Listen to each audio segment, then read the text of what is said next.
Great. It looks like we're live. Good morning, good afternoon, and good evening. And thank you all so much for joining the call. Very much appreciated. I know we've got people joining from multiple different countries, so we are looking forward to a very exciting session.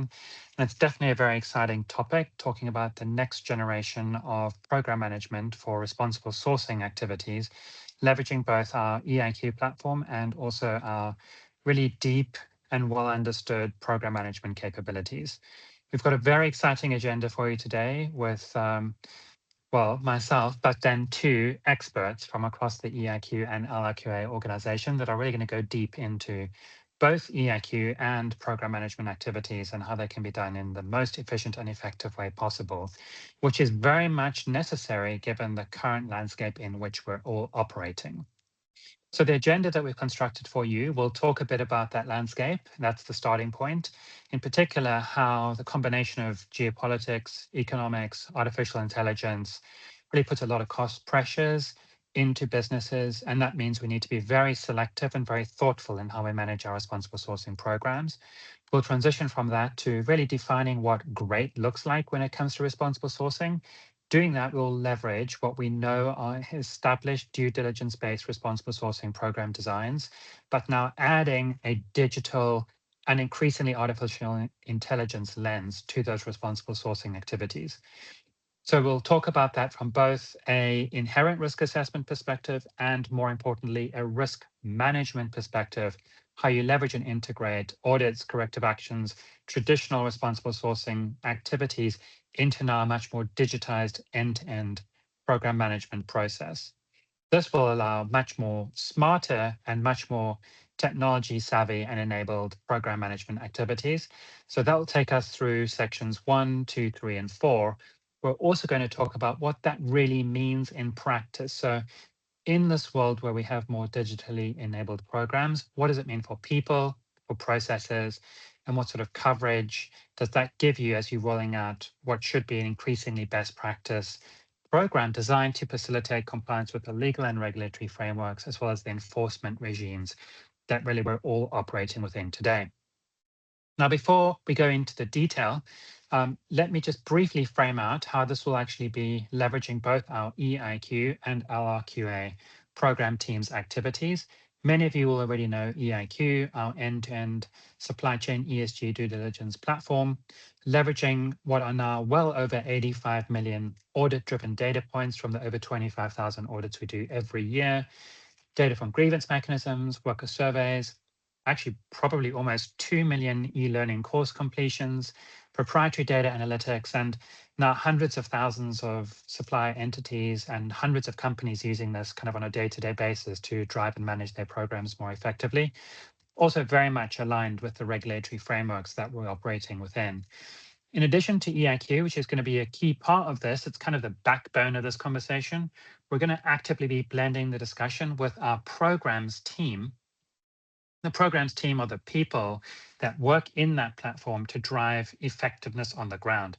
So they interact directly with the suppliers, interact directly with the corporate customer, with the different stakeholders in the corporate world, right? And that programs team, equally a large established team within LRQA, now well over 100 people that have been doing this sort of activity for our clients for now definitely over 10 years, almost 15 years actually. We'll talk through multiple different ways in that can be deployed, both large outsourced programs, but also then smaller, leaner programs, global as well as locally deployed programs covering a range of different sectors, food, consumer goods, retail, apparel, etc. Now, with me today, I have two true experts, many of you will know, who are going to be leading each of these respective areas of the discussion. Firstly, there's Ding Ding, who will be joining us to represent EiQ, will take us through the EiQ digitized workflows. Ding Ding is the Chief Science Officer for EiQ and based here in Hong Kong. I'm also joined by Arno Gasteiger, who's the Head of Programs at LRQA, based in New York, both of whom I think have been with us for, well, close to 10 years, somewhere between 8 to 10 years, or maybe even a little bit longer for Ding Ding. And of course, my name's Kevin Franklin. I have the pleasure of a dual role here as the lead for EiQ and also the Chief Product Officer for LRQA. So without any further hesitation, I'll pass you over to Arno to take us through the operating context and then to start the discussion in earnest around what an effective responsible sourcing looks like in the age of 2026. Thanks, Kevin. I wanted to start off today by looking at the overall landscape and environment that responsible sourcing programs operate under these days. Looking at this, we've seen three major trends over the last few years that have added significant complexity, but also put pressure and stress on how our programs function. The first, in recent years, we've seen an acceleration in speed of how local and global incidents impact the fundamental way companies do business. And some of these complexities are a result of unforeseen global disruption, which include significant labor and health and safety incidents, including facility fires, strikes, and major health incidents such as the global COVID-19 pandemic. Tariffs, trade wars, and increasingly actual wars make sourcing patterns and strategies very unpredictable, and a sourcing strategy could change overnight based on new announcements about tariffs that are being implemented on specific countries or regions. We have seen an increased number of shipments being detained due to forced labor concerns, especially in the United States, causing significant risk to the continuity of supply. Another disruption that has been becoming more prevalent and common is related to extreme weather events, disrupting both productions, but also shipments and ensuring goods can be shipped to consumers all around the world. We are witnessing an increase in regulatory complexity and new human rights and environmental due diligence regulations, and I'm going to talk a little bit more about that on a separate slide. I think another key trend we've been seeing is that cyber attacks, which previously focused primarily on corporate global entities, are now also increasingly focusing on supply chains and having a significant impact on how companies can source globally. And finally, artificial intelligence is completely reshaping how companies conduct business, bringing with it a lot of opportunities, but also risk. I think in sum, we've seen that the speed of these changes and the impact they're having makes managing responsible sourcing programs much less predictable. And without a strong systems and workflow-based responsible sourcing program, there's a risk that we get increasingly bogged down in constant firefighting and troubleshooting without being able to focus on more systemic risk mitigation and sustainable improvement. I've already briefly touched on the regulatory requirements, but over the last 5 to 10 years, as many of you know, many countries and jurisdictions have started introducing legally binding and enforceable obligations for social and environmental business practices. And I just want to highlight a couple of those on the slide very briefly. In the European Union, the Corporate Sustainability Due Diligence Directive was finally approved in a modified version as part of the Omnibus Law in late 2026, and it requires large companies to address human rights and environmental impacts across operations and value chains as well. In addition, also in the EU, the forced labor regulation was adopted in 2024 and comes into effect next year. And it really serves as a trade enforcement tool that prohibits the import, sale, and export of goods that are made with forced labor. In France, the due vigilance law came into effect almost 10 years ago already, covering risk mapping, assessment, mitigation, complaints, and monitoring, with the first ruling last month that required a French company to pay significant compensation to 6 former employees of its overseas subsidiaries. Germany's Supply Chain Due Diligence Act was enacted in 2023, and similar to the French due vigilance law and CSDDD, it requires companies of a certain size to manage human rights and certain environmental risk in supply chains with reporting and remedial measures, and significant fines and potential exclusion from public procurement opportunities if companies don't comply. The US has mostly been focusing on highly enforceable models such as the Uyghur Forced Labor Prevention Act and withhold release orders that are issued on shipments containing products that are believed to have been produced with forced labor, requiring importers to really be able to trace back products to the raw material level and demonstrating the presence of systems to assess and eliminate eliminate forced labor risk in supply chains. As human rights due diligence, responsible sourcing, sustainability professionals, many different terms for our profession, many of us have advocated for mandatory due diligence regulation for a pretty long time. However, now that more and more countries and jurisdictions have adopted, are going to adopt legislation to adopt and enforce better and fairer business practices, we also recognize that regulations are not the silver bullet that solve everything. And it comes with side effects such as increased focus on compliance, significant reporting requirements, and legal implications.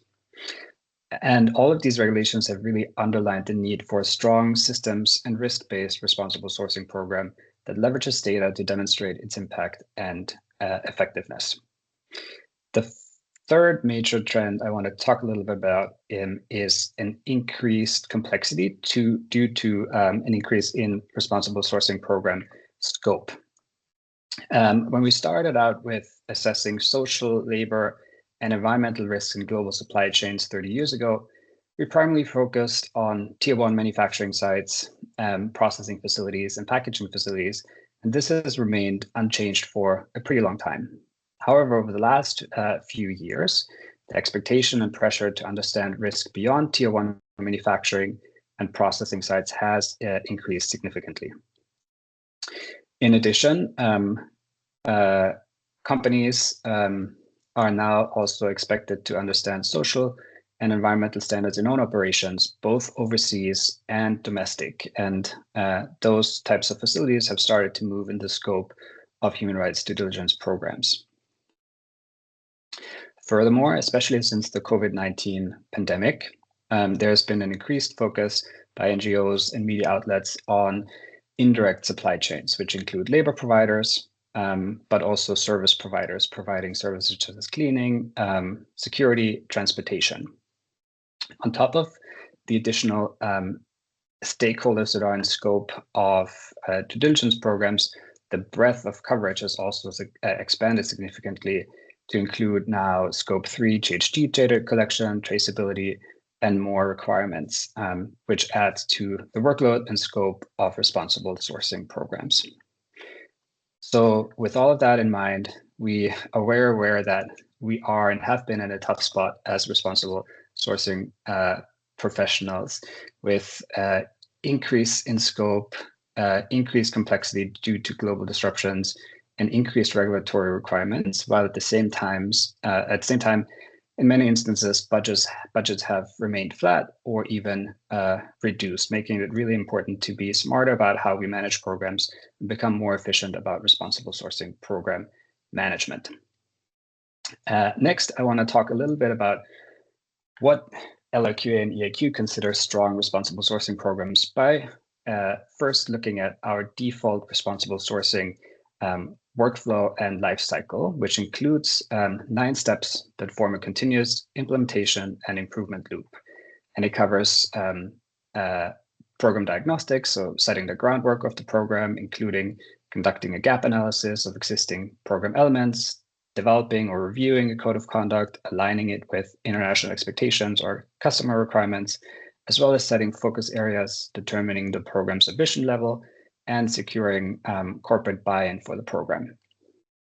As a next step, we consider mapping the supply chain to understand relevant stakeholders, including owners, screening suppliers for potential risk, but also for potential inclusion on any sanctions or banned entities list. The next step that's really essential is a risk assessment, prioritizing existing and new suppliers based on risk exposure, but also strategic relevance to your company. Develop customized program approaches for the different priority sectors based on a combination of risk and strategic importance. As a next step, we believe supplier training is really essential in order to communicate the program expectations, including alignment of suppliers' code of conduct through contract provisions, providing training on program requirements, and making sure suppliers are bought into the program.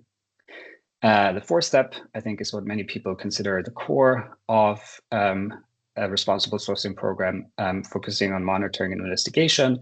And based on the company's ambition level, as well as outcome of the risk mapping and segmentation exercise.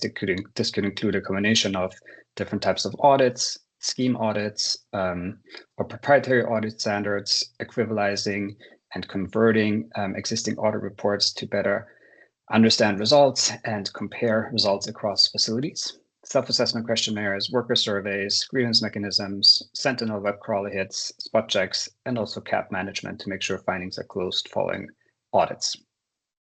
Following up on the results from the monitoring and investigation activities, remediation covers both supplier-specific and more general improvement on supply performance through stakeholder facilitation, root cause analysis, trainings, purchasing practices, and regular review and consultation. And looping back to the outset of the program and the program diagnostic, we consider regular review and benchmarking essential in order to assess the program performance by measuring indicators over time, as well as benchmarking against peers and across regions, which will help with reporting, meeting regulatory requirements and disclosure requirements, but also making the program more predictable and make program adjustments based on the ongoing program insights that are being collected through the combination of activities laid out in steps 3 to 5 in particular. So before we look at what LRQA and EiQ consider a best-in-class responsible sourcing program and how we can help you get there, we want to ask you a few questions about your programs. I'm going to switch my screen for a second to take you to a Menti link, where you will be able to scan a QR code to answer a couple of questions related to your program.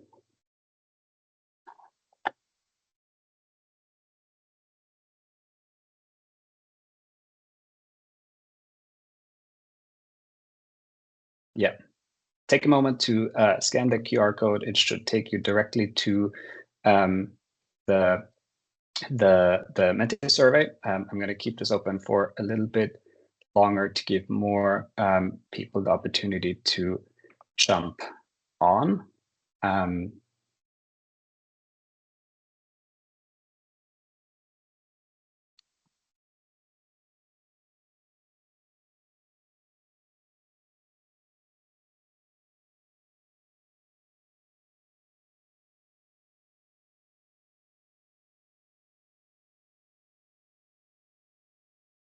All right, maybe we'll get started.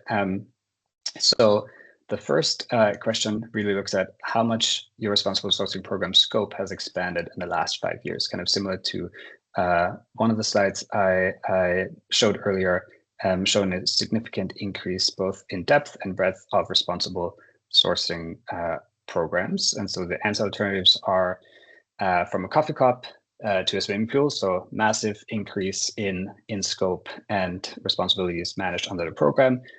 Moderate growth, more like upgrading from a studio to a 2-bedroom apartment, which living in New York, I think, is actually a significant increase.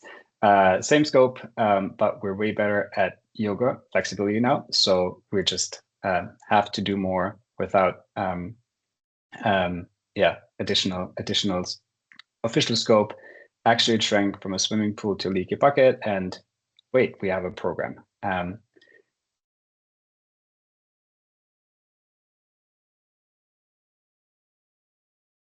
Great. So it looks like mostly aligned with what we have been seeing as well. Significant increase in responsible sourcing program scopes. So with that, I'm going to take you to the next question, focusing more on how you manage your responsible sourcing programs and looking at some of the systems and tools you're using in order to manage your day-to-day program activities. Again, the answer is kind of decreasing in terms of advancedness, starting with we're living in 2050, one integrated system for everything.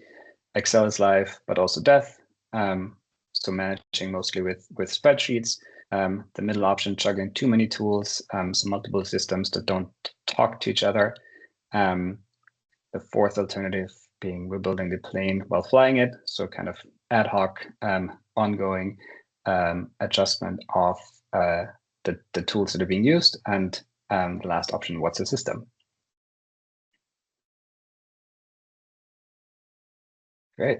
So again, looks like many of you have too many tools out there, not necessarily connected, integrated, and I think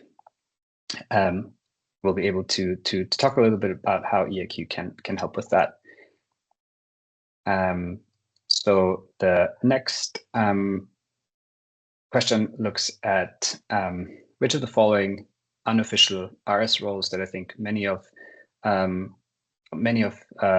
as social compliance, responsible sourcing professionals play on a day-to-day basis make you silently scream the most. So spreadsheet jockey, really focusing on data entry and analysis. The echo chamber, so struggling with getting response distraction internally within the company in order to move the program ahead. The translator, breaking down program requirements, expectations on a regular basis and having to repeat that over and over again. The constant firefighter, which I think we've already touched a little bit upon throughout the presentation. The eternal teacher, reporting zombie, or maybe something else.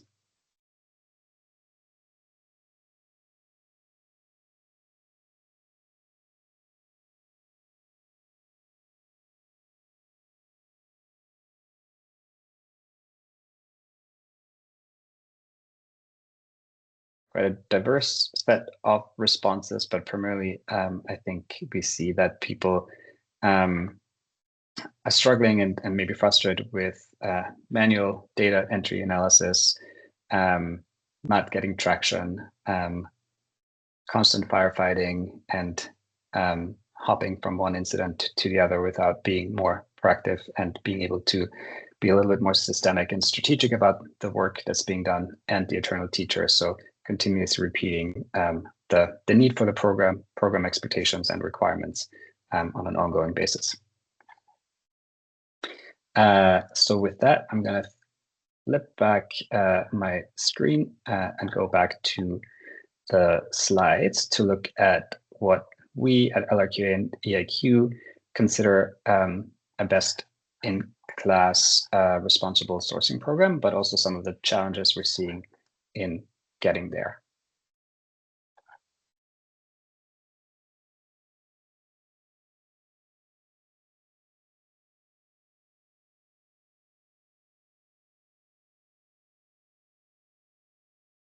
So on the left-hand side, we've identified a couple of criteria that we typically see in strong responsible sourcing programs. But we also recognize, I think, given some of the complexities that I've talked about and the increased scope, that it's not easy to get there. And some of the status quo that we're seeing is, for example, related to best-in-class programs being really risk-based and data-driven, focusing on where impact can be the highest. A lot of programs still have a one-size-fits-all due diligence approach. There's no proper risk assessment conducted, no prioritization based on risk exposure, risk management, but also strategic relevance of the suppliers that are in scope of the responsible sourcing program. I think the second key characteristic of a strong responsible sourcing program that we see is having the right people with the right skills, mindset, and know-how in the right locations. So we, especially with smaller programs, we see that team members have a technical audit or program management or HRDD expertise, but often not a combination of all of these. In addition, there's often a lack of data analytics and commercial background, which just makes it hard, especially when working on purchasing practices and working with sourcing teams on sourcing strategies and supplier selection. And I think the third challenge that we see there is that there's often a misalignment between where team members are based and the geographic sourcing footprint of companies. Another trait of strong responsible sourcing programs are clear workflows and clear responsibilities. And we still see that many programs have relatively loose program pathways and responsibilities assigned across responsible sourcing teams, suppliers, and other relevant stakeholders, which can create lack of ownership and makes the program outcomes less predictable, which in turn makes it harder to get program buy-in within the organization. The third or fourth trait that we see is finding the right balance between a standardized and consistent program and processes, but also allowing for flexibility and agility to respond to incidents and unforeseen risk that pops up. So a lot of programs that we see are still either overly dogmatic and very rigid or lack standardization. And so if a program is not running smoothly and requiring a lot of ad hoc intervention, it prevents the teams from focusing where it's needed the most, and it can lead to constant firefighting, I think, which is something that we also saw in the Menti survey that some of you are struggling with. The fifth element that we consider or see in a strong responsible sourcing program includes a diverse set of due diligence tools to account for different levels of risk and business relevance. While many companies still have a one-size-fits-all audit tool and methodology that was originally targeted for tier 1 manufacturing sites and used across the board, but with the increase in scope that I talked about earlier, they're not necessarily applicable and relevant for all types of actors and stakeholders that now are in scope of responsible sourcing programs. Another element that we consider key in a strong responsible sourcing program is that it's technology empowered and automated, and too many programs still rely on Excel trackers, manual data entry with increased workload. That makes reporting very, very challenging. And again, this was kind of echoed in the Menti results that we just saw. And then finally, a lot of programs still focus on tracking of finding individual findings, closure at the best. There's no aggregate analysis of program performance or trends, which prevent deeper dive remediation and really focusing the program on where it can have the most impact. And I think related to that, we also see that supply relationships are often still quite transactional, focusing on just chasing them to complete audits, but not engaging them more strongly and deeply in order to build strong relationships with them. So to sum it up, a strong systems and technology-based responsible sourcing program allows team members to focus on value-add activities, moving towards a best-in-class responsible sourcing program. And with that, I'm going to hand it over to Dingding to talk more about how EiQ, in partnership with programs, can help companies move towards a really strong responsible sourcing program that's adequate and appropriate for the future and an unpredictable or increasingly unpredictable global operating environment. Thank you, Arno. Hi, everyone. Good morning, good evening, good afternoon. Dingding here. Arno has set the tone. Here, I will talk about how EiQ, together with our program team, can help you better manage your program in the ever-changing global context. If we can go to the next slide, just a reminder, EiQ is the end-to-end workflow that help clients to digitalize the due diligence program, and from onboarding, supplier onboarding, to review, training our suppliers on your expectations, training them when there are violations, and also do various monitoring activities to see if they're compliant with your expectations and get all the data in one place to report. This sounds easy and general, but if we look into each one of those boxes, there are many manual steps. Let's take onboarding as example. When your sourcing team want to work with a new supplier, often there might be emails notifying you about a new supplier, and then you may use an Excel sheet to collect a set of information, for instance, name, a copy of their business license, a copy of their permits for building safety or fire safety, etc. And all those often are done manually via email, and somebody on your team will need to stay on top of this and try to report and address those things within a very short time frame. And let's just onboarding. Let's count how many of those manual steps there already. Review, similarly. Earlier on the Menti survey, we see that many of you may have many different systems. Some of those systems will give you the risk rating data. Some may give you adverse media screening or legal sanction screening. And someone on your team will need to consolidate all this information somewhere, maybe in an Excel sheet, for you to make a decision whether or not you want to work with that supplier. And we can go on and on for each one of those boxes. So that's why, our team is so busy to deal with all these different activities on a day in and day out basis. What we want to support you on is to digitalize as much as you can and provide real-time visibility so that anybody can see what has happened, where are we, what needs to be done, what kind of decisions that we need to make. In the next 10 minutes or so, I want to highlight a couple of those features to demo to you how some of those workflows can be digitalized and better managed. With that, maybe I will share my screen to show you a live demo of our system.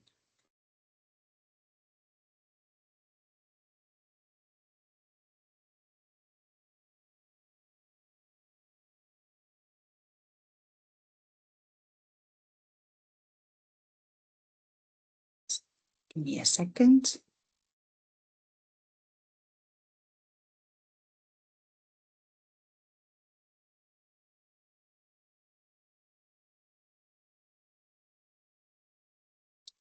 All right, so this is our EiQ system. And for some of you might be very familiar with this already.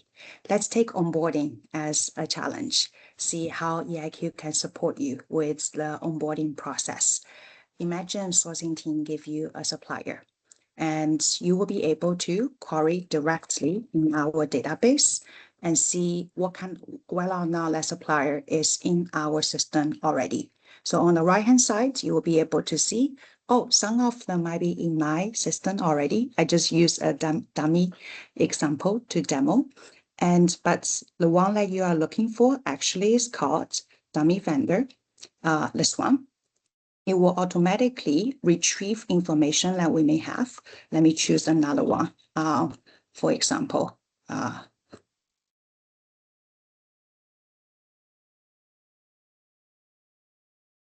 okay, so you can see that we retrieve this information from our database. This is a vendor. We don't have a lot of information on this facility, unfortunately, but you will be able to edit yourself. So I click edit. I will be able to put in the local name. For instance, let's see. And I can mark the relationship I have with that facility. Maybe it's not, both a vendor and a factory, and I can select the country. Let's say China, province, and I can add in the address of that facility. So it will be Road 207, Anhui Province, China. You'll be able to add in other custom information, including products information here. And more importantly, you can trigger automatically an onboarding questionnaire that contains all the information that you want to collect from that supplier, including the license or permits or basic information like local name, English name, or how many workers they may have. You will be able to nominate whoever you want to assign to monitor this process. So someone on your team, for instance, Shaik, and you can have multiple, say Jiban. Both of them will be copied on all notifications automatically. And of course, the entire team, as the client access, you'll be able to see all onboarding SAQs that has been triggered and their latest status. You'll be able to put in the supplier information, contact information specifically. So let's say I would use example, and I can put in Ding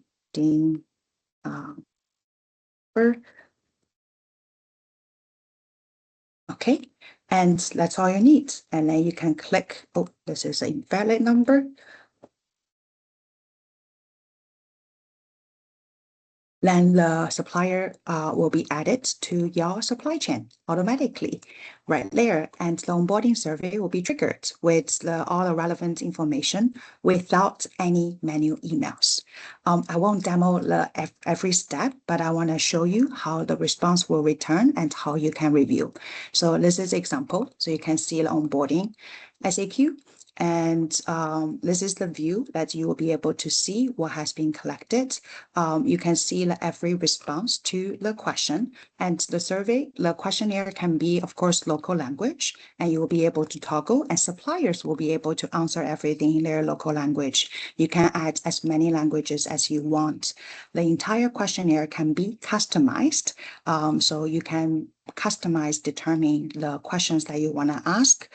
For instance, in here, I show a couple of examples on the basic supplier information.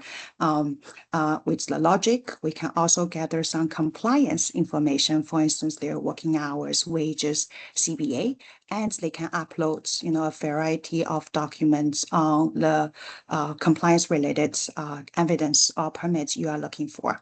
Once they submit, your team, Luan, Jivan, and Shaik in the example will be able to receive notification. They can come in here and review. This is the review function. So you can see on the right-hand side, you can see every question, how it's being reviewed, and the comment that has been provided to the facility. So for instance, in this example, question number 2, the answer has been corrected to 3, and somebody has left a comment not long ago, too long ago, based on the building plan or permits. It's actually not 2 buildings, but 3 buildings. And you can push this back to the facility as well, ask them to clarify, or ask them to submit additional documents. The whole back and forth communication and verification can all happen within the platform without manual emails. And the best part is all this is traceable. Every comment, every change is time-stamped, authored to the responsible person. So anyone on your team will be able to see where we are on the onboarding process. And all the documents that has been submitted will be automatically loaded into the size scorecards. So you will be able to access them whenever you want very easily. So this shows how the onboarding process can be digitalized. Once this is completed, you can see everything in your size scorecards on your version of EiQ. This is the example. And down here, this is the document center. This is where all the uploaded files, evidence, or permits will be stored. You can download it and you can see what has been uploaded. If you want to make changes, you can also do that easily.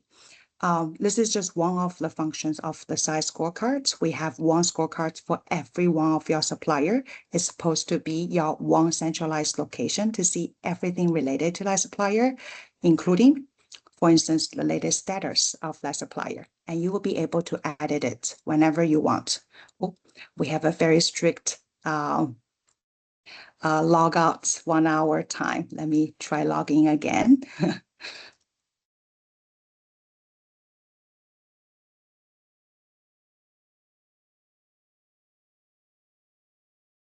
All right, we're back in here. Let me pull out the scorecards. We use one example.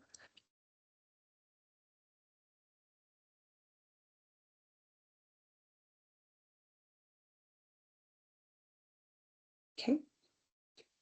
Okay, we're back. So here is the history of your engagement with that facility. And based on the onboarding SAQ response, you can determine if you want to give them a new status.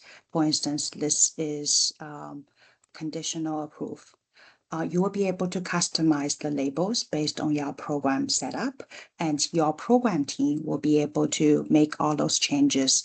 And, for instance, this facility will be activated and there is a conditional time. So for instance, they will only be approved until the end of October, and based on the onboarding SAQ response. Okay. and you'll be able to track all of those decisions digitally on the platform. And your team can reference to, the when and who made that decision easily, directly on the platform. And of course, the platform is very customizable. You'll be able to add in categories. For instance, if it's licensee applicable, what kind of products they make, if it's tier 1, tier 2, or tier 3, or subcategories they make, or the business units. All this is customizable, and you can add as many as you want. And this can be labeled at individual factory level or even audit level. All of this will come in very handy when you need to do reporting, when you need to slice and dice the data about your supply chain performance. The scorecard also includes the inherent risk exposure, so you don't need to juggle to another system, everything in one place. This is based on the geography of the supplier or the products the supplier makes, and you can toggle to other tabs to see other risky areas based on the facility information. You can also see the entire history of the supplier, when the next cap is supposed to happen. Let's toggle to example where we have results. So for instance, here you can see there's initial assessment happened in November 25th. This is the result. I can see the type of violations that has been identified in that initial audit. The category, so social insurance, juvenile workers, health check and registration, exit not clearly marked with signs or overtime working hours. You can download the report package. You can share it with the supplier digitally through the platform without email. And of course, you'll be able to see the CAP results. And in addition to that, if you have other engagements that you have with the facility, for instance, there might be site visits that I did with my team to look at the management engagement. You will be able to track it yourself on the platform so that everything is in one place, and you can upload the documents related to that site visits directly, and you will be able to reference it later on as well. This will be automatically saved, and this is timestamped automatically and sorted based on the date. So this site scorecard gives you the full details about that supplier that you can reference at any point of time. So that's the supplier review. With that in mind, then we can move on to the training. If I can, we can have the slides back again. We can talk about how the training can be offered to our suppliers.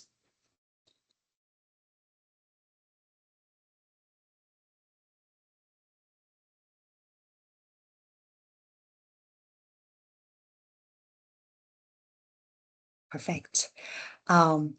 Sometimes I'm very surprised by how many clients actually still do one-on-one consultation or one-on-one communication training with their suppliers sometimes we do webinar. Some of you may know we have probably one of the best quality and best in class training library, digital training platform with various top training courses, responsible sourcing from wages, working hours to worker management or environmental management or carbon data collection, etc. All the courses are accessible in multiple local language. They're not just in English. They can be in Mandarin, Hindi, Vietnamese, or Bengali. The training content is very engaging, interactive. The participants or, facility management will need to take quizzes to pass. This makes the whole training experience very scalable, and it's standardized, traceable. You will be able to report on how many facilities has been trained, how many courses has been completed, what kind of courses have been completed, which courses are most watched by your facilities, by geography, etc. Here on the screen, we also show a couple of examples that clients have mentioned and reported publicly. And this couple of examples shows a number of use cases that I think it's worth highlighting. Number one, assign courses based on the geography of the supplier, based on their inherent risk. For instance, if they're in Taiwan or Malaysia, there is a much higher risk related to the use of foreign migrant workers. So your suppliers can take courses related to labor agent management or forced labor prevention or recruitment fees. So assign courses based on the inherent risk. Another use case, courses can also be assigned prior to audits so that the facilities can have a better understanding of the audit process, what is expected, what they need to prepare, how important transparency is, try not to falsify records, try not to hide things. So those principles can be communicated in a very standard manner via our e-learning platform. Let's use case number 2. Another use case, of course, during the CAP remediation phase, facilities have violations related to fire safety, exit management, or wages, working hours. They can take courses related to those violations, which can help them better prepare and better remediate some of those issues. And lastly, we also do custom course. So if you want us to help you custom design and develop a course about your code of conduct, this course can be uploaded to your supplier portal. Your supplier can watch this code of conduct course as the first thing that they need to do before they officially become your supplier. So those are just a couple of use cases that can be used to support your training effort to make it, again, scalable, standardized, and also trackable and efficient. Okay. With that, that's another example. Let me move on to the next workflow activity, which is remediation. We remember what Arno said before, a lot of programs, we still focus a lot on auditing, but not enough on CAP or remediation. That's not because we don't want to, but also because we're restricted by the system and the technology. Because especially when you accept different audit standards, the CAPs are all on different systems, or often offline via Excel sheets. There's not a single system that can house different CAPs that gives you the full picture of your remediation status. That's what we plan to do. That's what we're offering, a standard agnostic CAP management system that allows you to track very granular activities facilities has done to remediate each one of those audit findings. It's compatible with different audit standards. So you don't need to just choose one standard. You'll be able to manage all CAPs on our system across different audit types and frameworks. And it's real time. Facilities, as soon as they upload documents, put in remediation efforts, you will be able to see it. You'll be notified via the system, and you will be able to get aggregated data anytime you want to see how many CAPs are still open, what kind of issues has been remediated, what kind of issues take longer time to remediate, and you'll be able to see the entire life cycle on our system. Let me quickly show you the live version so that you have a better sense.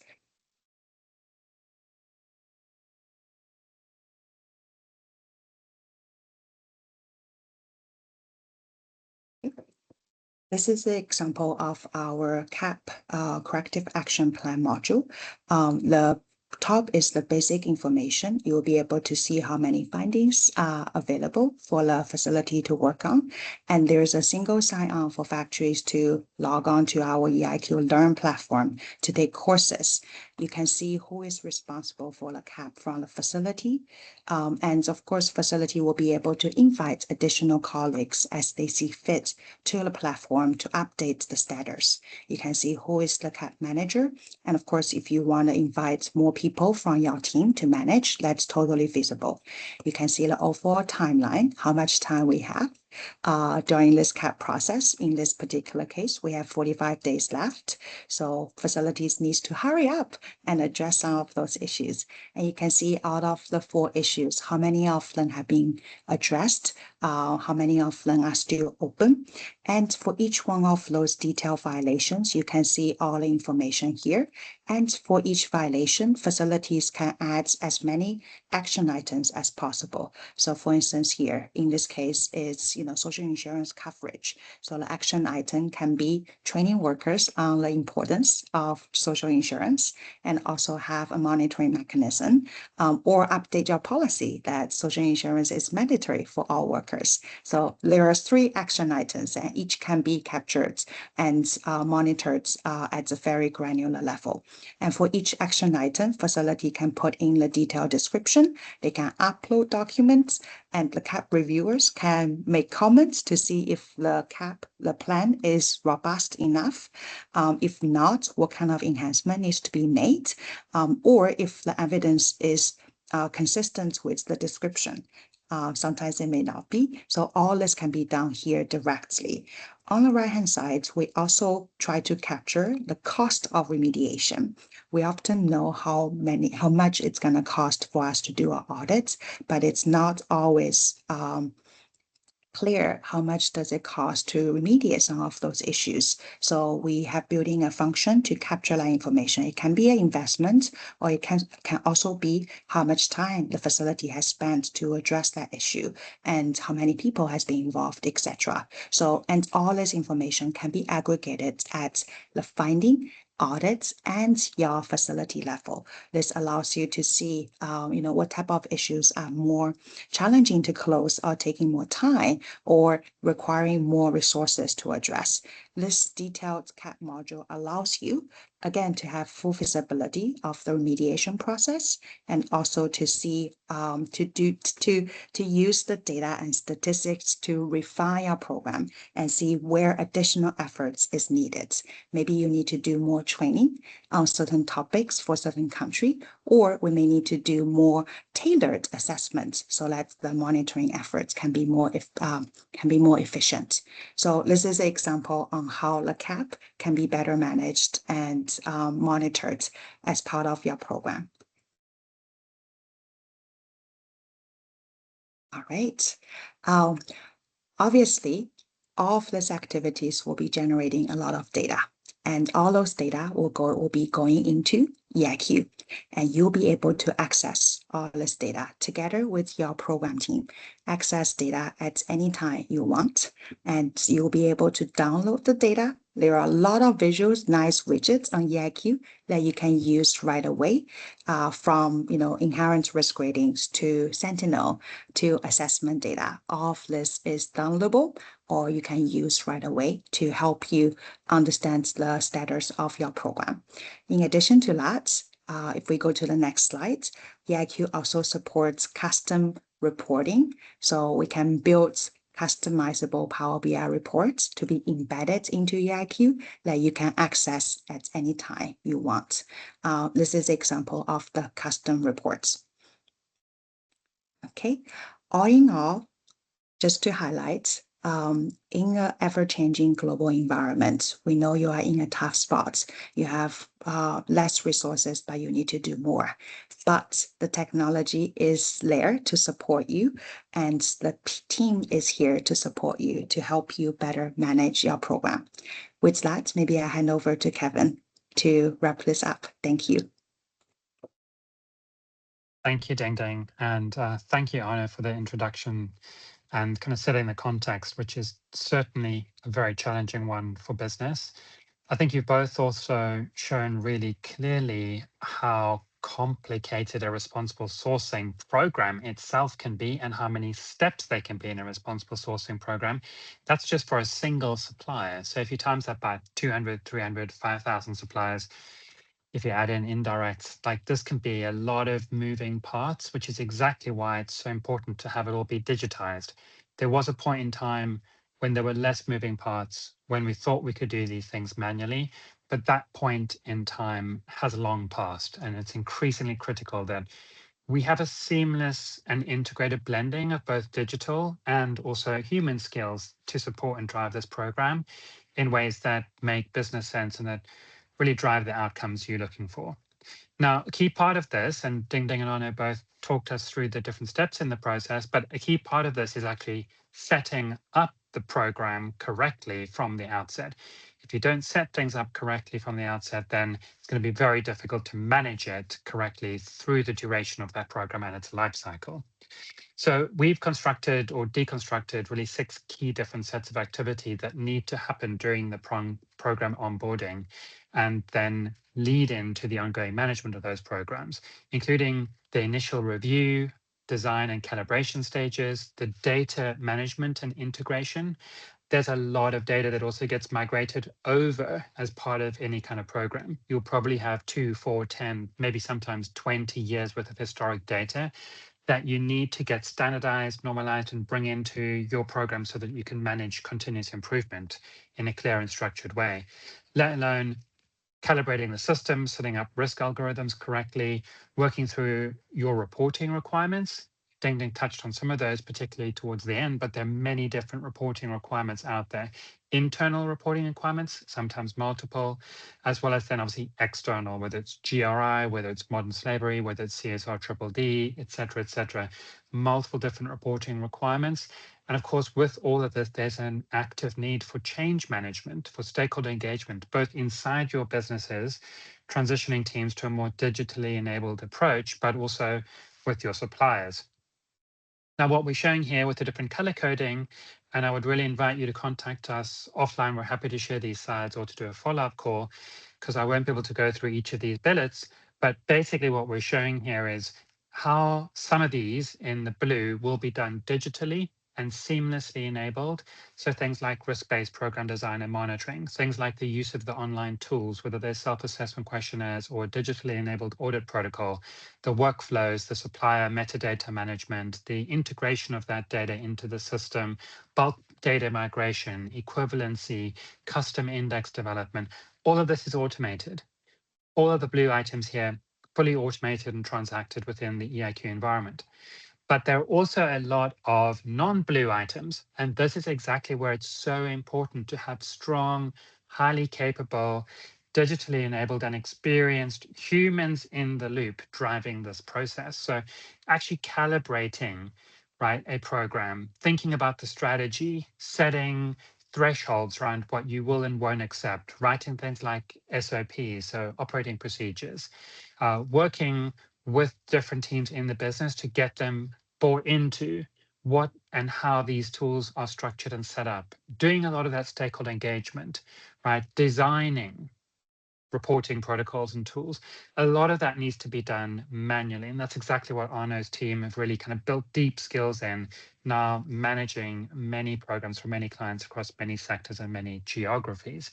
So the seamless blend of both digitally enabled and human skills through this onboarding process sets a program up exceptionally well for the ongoing effective management of that program. This stage is arguably the single most important of all of those that we showed earlier. If you don't do this well, then all of those other elements will be constantly struggling to catch up. So digitized program onboarding, but facilitated by deep technical human skills, which is exactly on the next slide, as you can see here, the secret sauce really behind a digitally enabled program management infrastructure, right? That is an infrastructure that leverages really a lot of time doing this, right, for quite a lot of companies. By the way, we've made a lot of mistakes, so we know what not to do, right? With those mistakes, we've also learned how to do this better. So you don't have to keep making those mistakes yourself and then improving, because we've done it, been there, and can actually come in with all of those scars to show and evidence as part of doing this really well for you moving forward. So 20 plus years of deep technical expertise, doing program management, dedicated professionals whose job is just to do this, really strong knowledge, both with responsible sourcing programs, but also with programs on the environmental, the carbon side, the water, the waste, and even into other areas of LRQA's portfolio, like food safety. Really a good knowledge of the data that goes into these programs. So how to structure that data, how to look at things like Sentinel news alerts, how to equivalize audits, strong human judgment capability, and a good knowledge, which is super important, of when to escalate things to senior leaders for decision making. So we blend the technical expertise with the EiQ on the bottom right. Ding Ding's taken us through that. So we've seen how that works as a system that's designed purely for responsible sourcing. That's what EiQ was designed for. We spent 10 years crafting it so that that design matches and aligns with your requirements. But then the technical expertise, not just at a corporate level, also on the ground. And this is super important. And there is a question in the chat, and I think I only have time for one. So Anna, I'm going to come to you in this in a second. That global on the ground support. We know that many of you, pretty much all of you, if you've got a supply chain program, you're going to have suppliers in Asia, right? Whether they're China, Vietnam, Bangladesh, India, you've got suppliers in Asia, you've often got corporate teams sat in Europe or the US, you've got suppliers probably in Europe, some in the US, maybe some in Latin America. So you've got global supply chain. Therefore, having a team that's operating purely from a corporate HQ means you're not connected with what's really going on the ground, the cultural nuances of operating a program, knowing suppliers, speaking the local languages. Local language capability is super important, let alone the culture that comes with that language set. So we're able to blend the technical expertise with the global on the ground capability, the flexibility on the ground as well. If you don't need 100% of a person, you can just use 50% of a person, and then the data-driven EiQ infrastructure. Before I close, maybe just come to this one question, Arno, which is really what geographies do we operate in? And actually, there's another one that's come in. And how big typically are these outsourcing activities in terms of the number of headcount that are involved? Very good question. The size really varies. So there are teams with multiple team members based in strategically important locations for the customers. So depending on where their corporate headquarters is and their sourcing footprint. But we also have other programs that have individual team members supporting in just a specific region, geography, where the client might not be able to have their own resources or doesn't have the subject matter expertise to manage independently. In terms of where the team sits, it's again primarily based on our customers' key sourcing locations. So a big footprint in China, Southeast Asia, South Asia, Turkey, and Latin America. Those are kind of the primary locations of team members currently, but we're very flexible in meeting customer needs and are able to accommodate additional geographies based on where the supply chain is sitting or moving towards to. Fantastic. Thank you, Arno. I'm also very conscious that we do have some people joining from Asia as well on the call, and it's now getting quite late, and I can see a few people dropping off. So maybe we can just move into closing and next steps. If you've joined this call, you'll definitely get a follow-up from us. So we'll be in touch with you, and we're very happy to share the slides. We do invite further questions. I know there's been a couple more that have come into the chat, but we don't have time to get to today. So we're happy to follow up with you offline to share that. In addition, please do look out for further news and updates from us around a number of very exciting activities. Some of you may already have heard we're updating our enhanced responsible sourcing assessment protocol to version 4.0. This is a 6-month exercise we started in March, so we'll continue through really Q2 and Q3, where we will be integrating, again, digitally enabled capabilities such as AI into the audit process. We think it could be really the first widely used responsible sourcing audit tool that will actively use AI's capability within it. We also continue to integrate AI not just into the audit protocol, but into the EiQ platform. And with that, we will support actively the data connections both in and out. We know that if you're living in the digital age, which we all are, that you need data to be able to flow naturally. And that's exactly what we facilitate with the API connectivity. So if you make a change to a supplier in your internal procurement systems, it can flow directly into EiQ, which means you've always got the right and accurate sets of suppliers in both locations, as well as data flowing back to your central systems, risk data, analytics, status on audits, etc., to support that bi-directional data integration and real-time insight into supplier status. We are also doing a bit of a world tour, so there will be a number of EiQ events happening around the world. There will be 3 in the US next week, actually, in Seattle, Boston and New York. So if you're in any of those locations, do please reach out. I think you'll see Arno in person at one or maybe even two of those events, Boston and New York, I think. Fantastic. So that'll be a great opportunity to connect in person, which is what we love to do. We have a number of additional events happening as well subsequently, including in London, and there's a few in Australia as well coming up over the course of April and May. In all, we are pushing towards an increasingly autonomous responsible sourcing workflow. So you'll see more and more sessions like this, more and more sessions that talk about how we can automate the responsible sourcing activity, take the pain points of manual emails, manual scheduling and coordination away so that we can all focus on what really matters, which is driving impact for supply chains and for our businesses. And with that, thank you all so much for joining the session. We truly appreciate and respect your time. Do get in touch with us if you have any further questions, and we look forward to continuing the dialogue. Thank you again so much, everyone. Take care and goodbye. Thanks, everyone. Thank you.